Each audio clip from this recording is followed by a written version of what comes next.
रेखा, जो अब 70 साल की हो चुकी हैं, अपनी जवानी और पर्सनल लाइफ को लेकर वो हमेशा चर्चाओं में बनी रही हैं। उनकी जिंदगी किसी बड़े रहस्य से कम नहीं है।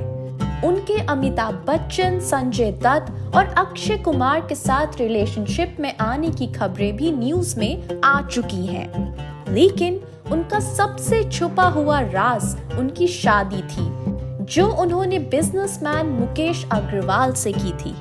यह शादी सिर्फ 7 महीने तक चल पाई और मुकेश ने खुदकुशी कर ली, जिसका जिम्मेदार रेखा को माना गया। मुकेश अग्रवाल ने शादी के 7 महीने के अंदर ही अपनी जिंदगी खत्म कर ली थी। आखिर ऐसा क्यों हुआ? रेखा की शादी में ऐसा क्या था जो 1 साल भी नहीं चल पाई? क्या उनकी शादी टूटने के पीछे उनके लेस्बियन रिश्ते थे? तो चलिए इस कहानी की शुरुआत करते हैं। रेखा की प्राइवेट लाइफ हमेशा रहस्यों से घिरी रही है। वो बांद्रा में अकेली रहती हैं और उनके घर के अंदर की कोई तस्वीर भी कभी किसी ने नहीं देखी। रेखा के घर में कभी किसी गेस्ट की एंट्री नहीं होती। अगर कोई उनसे मिलना चाहता है तो वो उनसे पब्लिक प्लेसेस पर मिलती हैं। रेखा का घर और उनकी पर्सनल लाइफ पर हमेशा एक पर्दा पड़ा रहा है। उनकी सेक्रेटरी फरजाना पर भी कई एलिगेशंस थे। फिल्म जर्नलिस्ट मोहनदीप ने अपनी किताब यूरेका में कहा था कि रेखा और फरजाना के बीच लेस्बियन रिलेशनशिप था। अब ये बात कितनी सच है ये तो रेखा ही जाने, लेकिन ऐसे र्यूमर्स ने रेखा को हमेशा कंट्रोवर्सीज में घेरे रखा।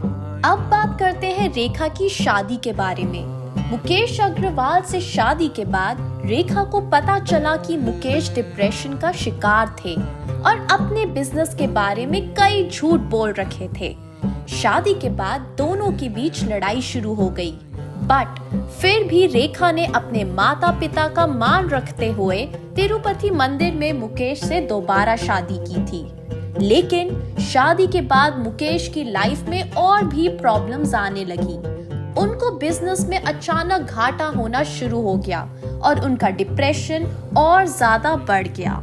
ऐसे में ये भी कयास लगाया जाता है कि शायद मुकेश को रेखा और फरजाना के रिलेशनशिप के बारे में पता चल गया था, जो वो कबूल नहीं कर पाए। इस वजह से मुकेश और रेखा के बीच और भी प्रॉब्लम्स बढ़ गई। रेखा ने फिर मुकेश से तलाक ले लिया। ये था रेखा की जिंदगी का काला सच। आपको ये वीडियो पसंद आई हो तो हमको जरूर सब्सक्राइब करें।